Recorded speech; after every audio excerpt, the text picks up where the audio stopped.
Pues después de algunas semanas, prácticamente un mes y medio, reanudamos con este salmo que nos habíamos quedado. Vamos a dar una pequeña sinopsis de lo que habíamos visto para poder entrar al tema que el día de hoy vamos a tener aquí. Bien, pero no sin antes orar y pedirle a Dios que guíe tanto este estudio como el siguiente. Señor, pues te damos muchas gracias porque, Señor, somos pecadores, no nos merecemos estar delante de tu presencia, pero como claramente dice este precioso himno, Señor, nos invitas a venir a tu presencia. Gracias también, Dios, porque domingo a domingo nos invitas a una reunión en donde podemos nosotros convivir, compartir y escuchar tu palabra y cantar tus alabanzas. Te queremos pedir, Padre mío, que tu Espíritu Santo guíe esta reunión desde este estudio, Señor, hasta el estudio de Miguel, y que podamos salir edificados con nuestros corazones llenos para poder seguir adelante. Ayudan a las personas que no han podido llegar, permite que puedan llegar, a las que se conecten. También, Dios, que escuchen y que no haya ningún problema en la conexión, Señor, para que puedan ellos tener estos mensajes que vamos a decir. Dios, sé tú el que habla en todo momento y de acuerdo a las necesidades que nosotros no conocemos, pero que tú sí conoces, Señor, de cada uno de los que asisten aquí, que tu Espíritu sea el que guíe estas enseñanzas. Todo te lo pedimos en el nombre de tu Hijo Jesús. Amén. Bien, pues reanudamos con este salmo. Habíamos visto que estos salmos, desde el 103, son salmos que se ha venido mucha alabanza, ¿no? Estamos terminando ya con estos salmos. Bueno, falta este y el siguiente. Con el siguiente vamos a terminar el libro número 4 de los salmos. Entonces ya poquito a poquito nos vamos acercando a lo que algún día pensamos que nunca íbamos a llegar, pero Dios mediante vamos a llegar si es que Él no viene antes, ¿no? Por nosotros. Y bien, pues estábamos viendo que este salmo era un salmo que, aunque no está indicado que sea David quien lo habla, quien lo compone, sin embargo, muchos creen, y yo pienso que así fue también, que este salmo sí fue compuesto por David, porque aparece en el cántico que él da cuando fueron transportando el arca desde la casa de Obed-Edom hasta la casa de David.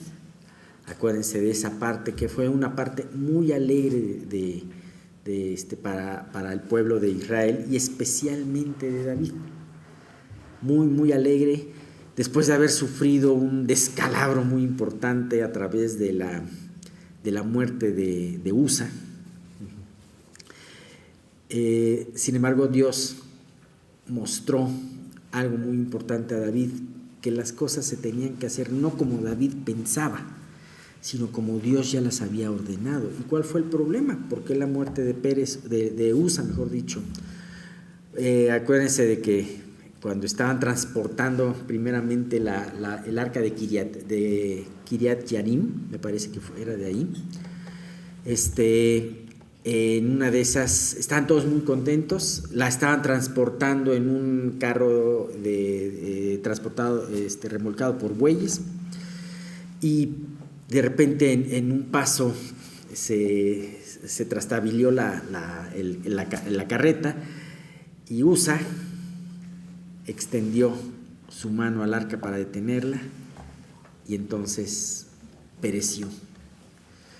Sin duda alguna, a veces hay situaciones difíciles de entender de la palabra, pero cuando vemos la santidad de Dios, cuando vemos que una vez y otra Dios nos insiste de cómo hacer las cosas y nosotros no escuchamos o lo ignoramos, entonces entendemos el porqué de las cosas.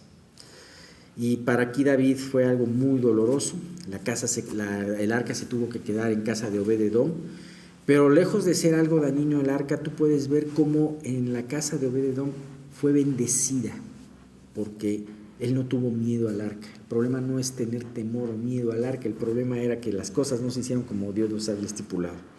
Y bien, David después entiende esto y dice, el arca no puede ser transportada sino por los levitas. Imagino que en ese momento hubo fiesta en el cielo, ¿no? Diciendo, sí, claro, pues es que estaba escrito, ¿no?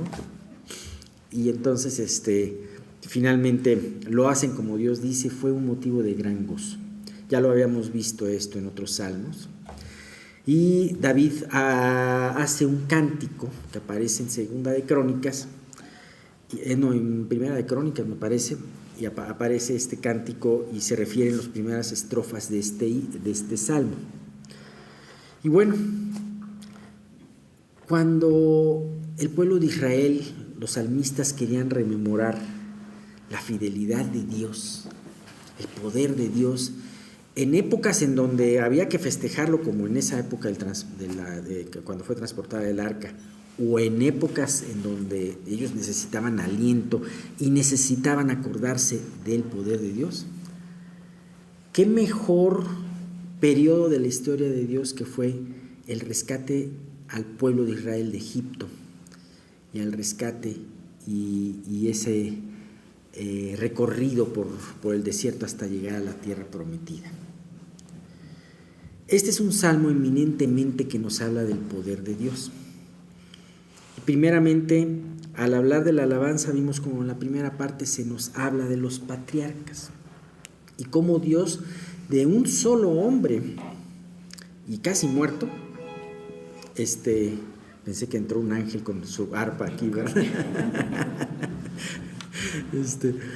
De este hombre casi muerto, funda una nación con el poder de Dios.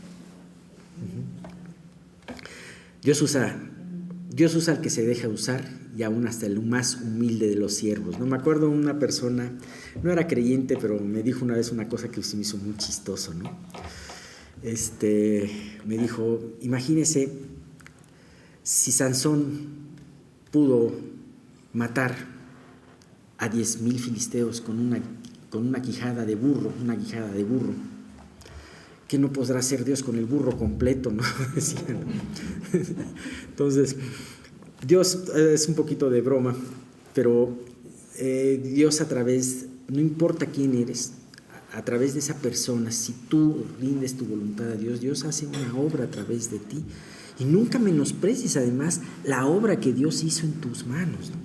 Estábamos hablando de un amigo de mis hijos que está estudiando para pastor, es un muchacho, y él tiene un mal físico, tiene el labio leporino, tiene varias cosas, ¿no? Entonces, tú dices, bueno, ¿cómo esta persona va a poder servir a Dios?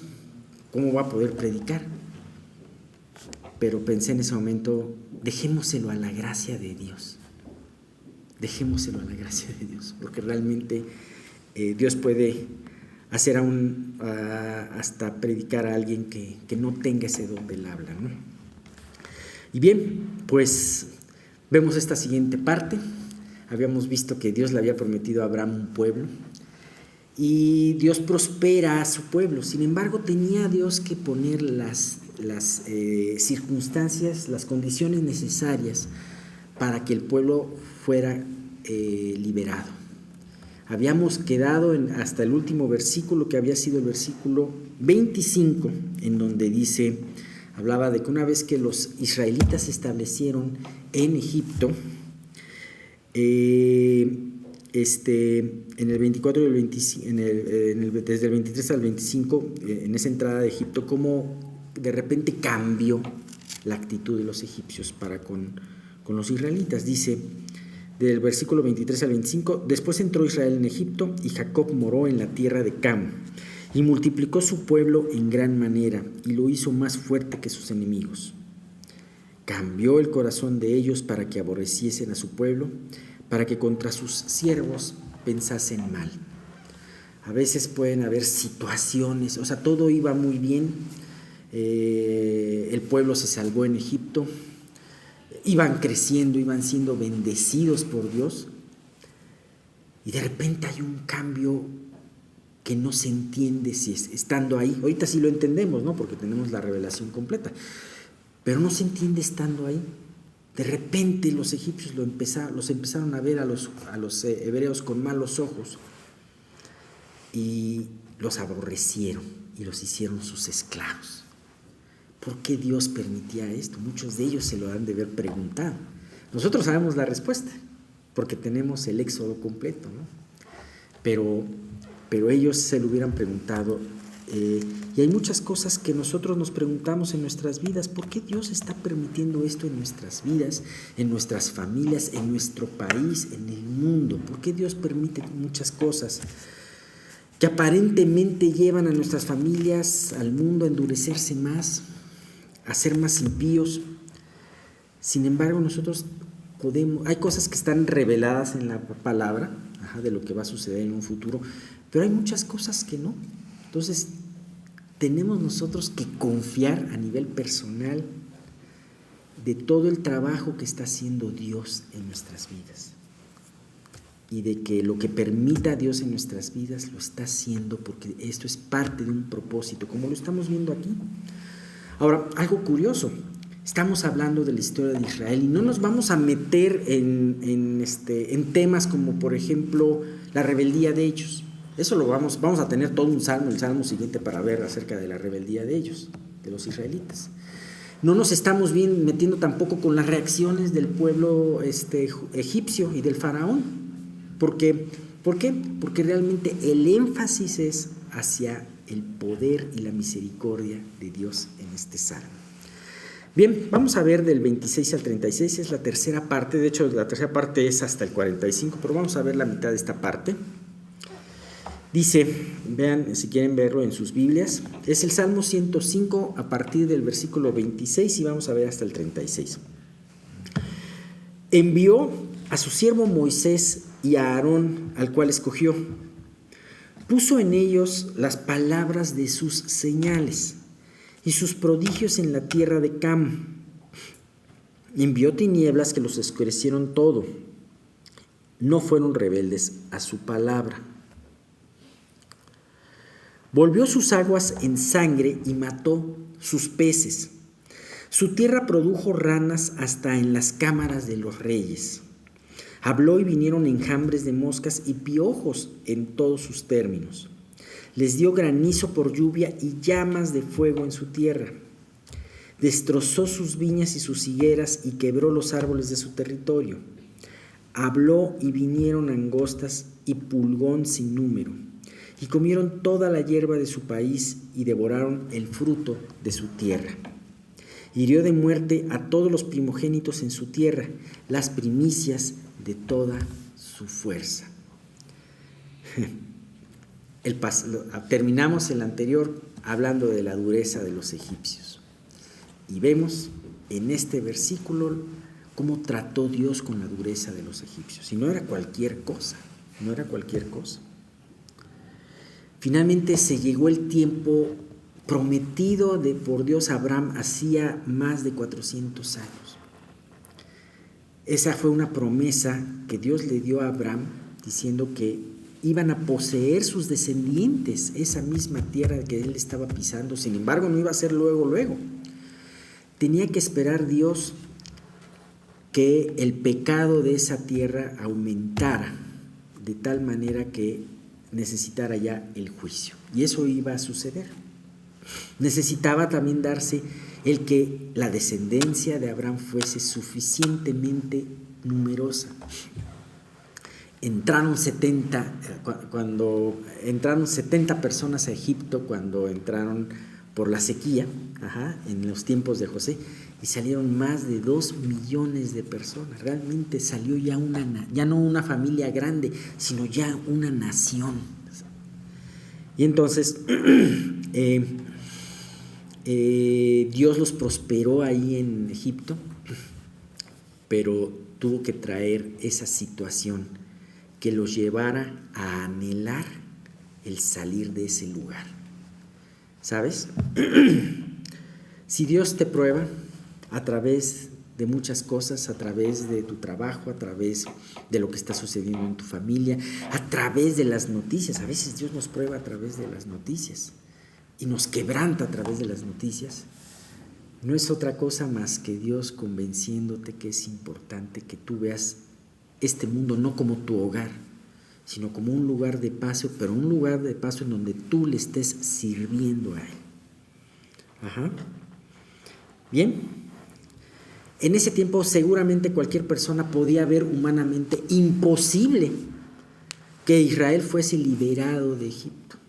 Era humanamente, y se regresara a Canaán. Imagínate, los israelitas estaban en la escala más baja del país más poderoso del mundo. Ellos eran esclavos.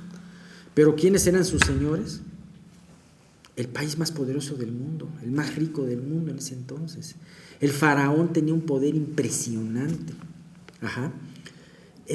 Uno de los ejércitos mayores del mundo. Nadie se atrevía a hacerle frente al ejército de Egipto. Pues nunca ellos hubieran podido hacerles frente. Sin embargo, ante tal clamor de opresión y de sufrimiento, Dios puso ese clamor en sus vidas, el clamor de recurrir a Él. Ellos clamaron por su sufrimiento, clamaron a Dios y Dios los escuchó y no tardó en responderles. Así que de esta manera, como dice la primera parte de esto que estamos viendo, envió a su siervo Moisés y Aarón, al cual escogió. Podemos ver aquí una revelación muy importante de cómo Dios hace las cosas. Dios escoge a cada uno de nosotros y lo pone en el lugar adecuado de su plan. Dios no escogió a cualquiera, escogió a dos personas, a Moisés y a Aarón. Podemos ver en la historia posterior que hubo quienes se cuestionaron el haber escogido y dijeron, ¿por qué solamente ustedes? ¿No? Lo que pasó con Datán, Abiram y la rebelión de Coré. Y trataron de usurpar ese lugar y fueron sumamente castigados, se los tragó la tierra. Irrevocables son los dones y el llamamiento de Dios. No se olviden de eso. Así que, ahora que estamos viendo este estudio de los dones, dense cuenta que si Dios los trajo aquí, Dios los está llamando a cada uno de ustedes. Y Dios los ha escogido para estar en un lugar adecuado y hacer un servicio para Él. Dios se tardará y lo manifestará en su tiempo, pero eso es algo importante. Y en nuestro tiempo no es el mismo tiempo que de Dios. ¿Saben qué edad tenía Moisés cuando fue llamado? 80 años. Él sintió un llamamiento a los 40 años. Quiso hacer las cosas como joven de 40 años, quiso hacer las cosas a su manera y Dios dijo, no es el tiempo. Entonces tuvo que esperar, así que no te impacientes, Mauricio. A los 80 años fue llamado, ¿no? Hace mucho tiempo, cuando salió de presidente Ronald Reagan, un presidente, una persona le dijo, un reportero le dijo, oiga, en aquel entonces tenía menos de 70 años, y le dijeron, oiga, ¿no se le hace a usted que es muy viejo para poder ser presidente? Y Reagan dijo, ¿viejo? O sea, Moisés empezó a guiar una nación a los 80 años, eso comentó. Y mira, para Dios no hay prisa. Si alguna vez has pensado que en tu vida han pasado los mejores años y que ya estás de salida, ya no puedes servir al Señor, pues déjame decirte que Dios tiene su tiempo y Dios aún en este momento puede hacer que tú le sirvas. Acuérdate de Moisés y Aarón. Bien, se habla en este versículo 26 de Moisés dándole uno de los mejores títulos que Dios le puede dar al hombre, su siervo. Y realmente déjame decirte que, al contrario de lo que pensara el mundo, el título de siervo de Dios es uno de los títulos más honorables que Dios puede dar. El hecho de que Dios te considere digno para poderle servir, aunque no somos dignos por nosotros mismos, sino por su gracia. Sin embargo, Dios le concedió y le dijo a Moisés, su siervo. Y muchos años después, en este salmo se siguió hablando de Moisés, su siervo. Y toda una vida Moisés respaldó con su actitud este llamamiento de siervo. De hecho, hay una parte en la palabra que dice, y no había un hombre más manso en la tierra que Moisés. Bien, qué hermoso además que dice envió. Todo lo que se hace en nuestras vidas y en el llamamiento no es porque se nos ocurra, no es porque a Pablo se le ocurrió o porque a Pedro se le ocurrió sino que todos son un llamamiento. A Dios es el que tiene sus propósitos y se le ocurre, y Él es el que envía.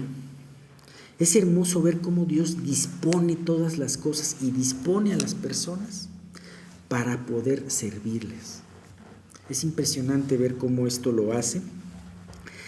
Y Dios, si Dios envía tormentas, envía una tormenta para Jonás, envía cuervos para alimentar a sus profetas. Y no tienes la menor duda de que Dios puede enviar a un hombre. Y a su tiempo enviará todas las cosas que se necesiten para que tú puedas cumplir su propósito. Ese es un punto muy importante, ¿no? Bien, se hablan aquí de muchas señales, como dice el versículo 27, y puso en ellos las palabras de sus señales y sus prodigios en la tierra de Canaán. ¿De qué? De Cam, perdón, de Cam. Sí, en la tierra de Cam, no de Canaán, sino en la tierra de Cam, porque los egipcios son descendientes de Cam.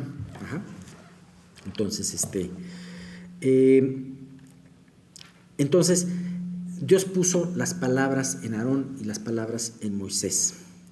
Y primeramente estas palabras fueron dadas a Faraón. Antes de las señales de Dios se fueron dadas estas palabras, y ellos advirtieron a Faraón, no con palabras suaves, sino con palabras duras y dadas con autoridad, lo que iba a suceder. Imagínate llegar delante del principal, del gobernante más poderoso del mundo y decir, dice Dios, deja salir a mi pueblo. Pero ¿sabes qué es impresionante? Que estas palabras después fueron apoyadas con las señales que Dios dio. Y Dios no le habla a cualquiera verbalmente, sino generalmente muchas veces habla a través de estas señales. Faraón ya había escuchado las palabras de Dios a través de Aarón y de Moisés. Ahora iba a escuchar las palabras de Dios directamente. ¿Cómo? A través de las señales. Y si las advertencias de a Moisés y Aarón hubieran podido padecer para una palabra dura, no se comparaban con la dureza que iba a venir en las señales que Dios traería. Dios de esta manera habló al pueblo de Egipto con señales, con portentos, enfrentó a Faraón con muestras de su magnífico poder. Sin embargo, es impresionante la dureza de Faraón, el cual no respondió ni a las palabras ni a las señales, aunque estas señales fueron creciendo poco a poco en intensidad. Ustedes pueden ver en el libro de Éxodo estas plagas. ¿Alguien sabe cuántas plagas fueron? 14. Fueron 10, ¿no? Fueron 10 plagas. Y bueno, tenemos una lista parecida a esta lista que tenemos en este salmo. En el Salmo 78 también hay otra lista de las plagas. Pero cosa curiosa, como lo estábamos comentando, esta lista de estas plagas no las menciona todas aquí en el Salmo, menciona 8. Tampoco las menciona en orden. Tampoco menciona la reacción de Faraón y la reacción del pueblo de Egipto. Sin embargo, las pone ahí de una manera porque estamos alabando el poder de Dios y el cuidado y la fidelidad para con su pueblo. Eso es lo que estamos alabando. Y a mí me impresiona cómo dice aquí que él empezó a hablar estas palabras y estas señales, Y ellos no, en el versículo 26, no fueron rebeldes a su palabra. Estos dos profetas, Aarón y Moisés, no fueron rebeldes a la palabra de Dios. Ellos siguieron la palabra de Dios y no importaba a quién estaban enfrentando, ellos les decían el mensaje de Dios a Faraón tal como Dios se lo estaba diciendo. Cuando nosotros no queremos decir el mensaje de Dios, nos convertimos en una especie de Jonás que huye y que finalmente, como Jonás, nos volvemos rebeldes a la palabra de Dios. No, ellos dos, no. Aarón y Moisés fueron fieles a decir la palabra de Dios. Y entonces empezaron a decir todas estas señales. ¿Sabes? Era muy importante en esta alabanza, en donde se traía el arca, que conmemoraba el arca el transporte del arca de Dios a la casa de David. Era muy importante hablar de esta fidelidad y de este poder de Dios. Y sobre todo de un Dios infinitamente superior a todos los demás ídolos que se tenían. La palabra aquí no les habla como ídolos, les habla como dioses con D minúscula, ¿no? Y podemos ver que uno de los propósitos de los juicios en estas plagas era juzgar los dioses de Egipto. Egipto tenía una creencia politeísta, tenía dioses para todos, como lo que habíamos visto la semana pasada con los griegos, ¿no? Era una sociedad muy avanzada, una sociedad muy rica, muy poderosa, y tenía un montón de dioses para cantidad de cosas. ¿Y sabes qué es impresionante? Dios, a través de estas plagas, demostró que los dioses en los que confiaban los egipcios no servían de nada. Podemos citar algunos ejemplos por aquí interesantes. Por ejemplo, en la plaga en donde el agua del río Nilo se convirtió en sangre.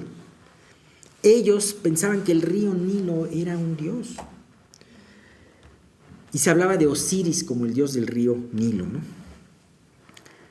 Cuando Dios envió tinieblas, y de hecho fíjate que esta plaga de las tinieblas se parece mucho a una que va a suceder en la última tribulación, en donde el reino del anticristo también le cubran unas densas tinieblas. Yo no me imagino cómo pudo haber sido unas tinieblas tan densas que ellos experimentaron un gran sufrimiento. No era una sola oscuridad, sino era una oscuridad total. Y bueno, ellos adoraban a un dios, el dios del sol que se llamaba Ra. Entonces Dios cubrió a desechó a ese dios y mostró lo fútil de su poder, ¿no? La tierra produjo ranas. Curiosamente, los egipcios adoraban a una diosa rana que se llamaba Ect. Ajá. También mandó enjambres de moscas y de piojos. Ajá. Y ellos también tenían una diosa una diosa mosca que se llamaba Huatchit. Y así podíamos seguirnos. Dios hizo caer granizo. Fíjate que es impresionante porque aquí habla en el Salmo específicamente que el granizo dañó toda la vegetación, dañó sus árboles, dañó sus viñedos, dañó todo eso. Y bueno, pues Dios juzgó aquí sus creencias sobre Jef, dios de la tierra, sobre Nepri, la diosa del grano y de las cosechas, y sobre Anubis, el dios del guardián de los campos, ¿no? ¿Dónde quedaron esos dioses? ¿Dónde quedaron esos ídolos? Delante de Dios fueron hechos nada, y Dios comprobó la futilidad y la falsedad de todos ellos. Ahorita se nos parece algo irrisorio. Pues claro, ¿quién va a creer en el dios del Nilo? ¿Quién va a creer? Pero en ese momento eran dioses muy importantes. Y ¿sabes qué? Esto no fue solamente un testimonio para los egipcios, sino también un testimonio muy importante para los hebreos. Date cuenta que todos esos hebreos crecieron muy cerca de todos estos ídolos. Veían los templos, veían todas las procesiones. Yo no sé si los obligaban a cumplir culto para ellos, no lo sé. Pero de alguna manera el sistema que tenía, el sistema de Egipto, junto con sus dioses, envolvía al pueblo de Dios. Ellos estaban atrapados. Y para ellos tenía que ser también muy importante que el Dios de Israel, el Dios de Abraham, era un Dios que era sobre todos estos poderes mundanos. ¿Y sabes qué? Nosotros tenemos que recordar esto hoy en día. Y tenemos que saber que sobre todos los dioses que podamos tener, que podamos estar cerca, todos los ídolos que constantemente nos enfrentamos, Dios es mucho más poderoso que todos ellos. Finalmente Dios, después de hablar 9 veces a través de 9 plagas que fueron saliendo, fueron incrementando su intensidad, finalmente Dios ejecuta un juicio muy fuerte, la muerte de los primogénitos. Dios en una noche quitó de la tierra de Israel la esperanza, el heredero de cada familia, la esperanza de cada familia pobre y el heredero al trono de Egipto. Definitivamente, sin duda alguna, los egipcios fueron sumamente golpeados con esta última plaga. Y ese faraón que anteriormente le había dicho a Moisés y a Aarón, ya no quiero ver su rostro, ni se aparezcan aquí porque los voy a matar, en ese momento, de una manera apremiante, los llama, ¿no? Y dice, por favor, ya váyanse, ¿no? ¿Por qué alaba el salmista esto? Es fea la muerte. Y Dios no quiere la muerte del que muere, no quiere la muerte del pecador, como lo dice Ezequiel. Sin embargo, Dios tenía que hacer esto porque tenía que juzgar la maldad, tenía que juzgar esto que habían hecho los egipcios. Y déjame decirte una cosa, a veces generalmente los castigos, o siempre más bien los castigos y los juicios, siempre van a llevar y van a preceder a una época buena, a una época de bendición. A veces son necesarios, pero ¿sabes qué? La esperanza que se tiene de adelante va a ser buena, va a ser lo mejor. ¿Y sabes qué? El juzgar a dioses falsos nos enseña precisamente acerca de la falsedad de esos dioses. ¿Sí? Muchas veces nosotros podemos lamentarnos en alguna prueba, en alguna aflicción, de que Dios nos quite algo o que Dios no permita que alcancemos algo. Si en nuestro corazón nos está diciendo esto, es que seguramente eso que queremos alcanzar seguramente es un ídolo. Y es un ídolo que Dios quiere enseñarnos antes de que sea demasiado tarde, que es un ídolo falso. Así que Dios los está en una actitud de misericordia, lo está destruyendo para que tú y yo no tengamos ningún obstáculo con respecto a él. Ahora, como comentamos, ahorita nos podemos reír de estos ídolos, ¿no? De una diosa mosca, ¿no? De una diosa rana, ¿no? Pero yo creo que Dios también se ríe de nuestros ídolos. Hay ídolos que tenemos y son mucho más sutiles de ellos. Y puedes estar teniendo en este momento estos ídolos que Dios quiere destruir a través de las pruebas. El ídolo, por ejemplo, a la zona de confort. No me gusta hacer esto porque me saca de mi zona de confort. Pues estás teniendo un ídolo ahí, ¿no? El ídolo de las redes sociales. El ídolo de nuestro prestigio en la sociedad, en el trabajo, en la iglesia. El ídolo del trabajo. El trabajo puede ser un ídolo. El ídolo del dinero. El ídolo de nuestro desarrollo profesional. Dios muchas veces me ha enfrentado a ese ídolo a mí. El ídolo de nuestra opinión por encima de la de los demás. Es un ídolo medio narcisista, ¿no? El ídolo del placer. El ídolo de la juventud. Puede haber también un ídolo de la vejez. El ídolo de la familia. Y así podríamos extendernos y no acabar este estudio con la lista que podríamos tener, ¿no? Viendo todo ¿estás consciente de que las pruebas de Dios, que Dios permite en tu vida, están destinadas para destruir esos ídolos en tu vida?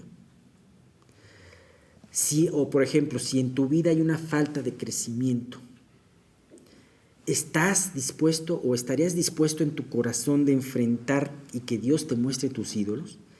¿Le darías tu voto de confianza en Dios para entregárselos y ponerlos delante del altar? Dios a este punto, no te vaya a pasar lo de Israel, aunque no vamos a hablar tanto de Israel como en el siguiente salmo, pero no te vaya a pasar lo de él, en donde, Israel vio cómo se juzgaban estos dioses. Sin embargo, ¿qué fue lo que se llevaron los israelitas al desierto? Muchos de ellos se llevaron estos dioses en su mente. Y entonces trataron de seguir a Dios a la manera que lo hacían en Egipto. Y sabes que toda una generación, o casi toda una generación, pereció en el desierto. Es muy peligroso estar tratando de vivir una vida cristiana con estándares de tu vida anterior, con los ídolos de tu vida anterior. Por eso Dios nos da la oportunidad a través de las pruebas, a través de predicaciones y a través de leer su palabra de enfrentar estos ídolos. Bien, pues esperemos que todos podamos pensar sobre esto y enfrentarlos adecuadamente.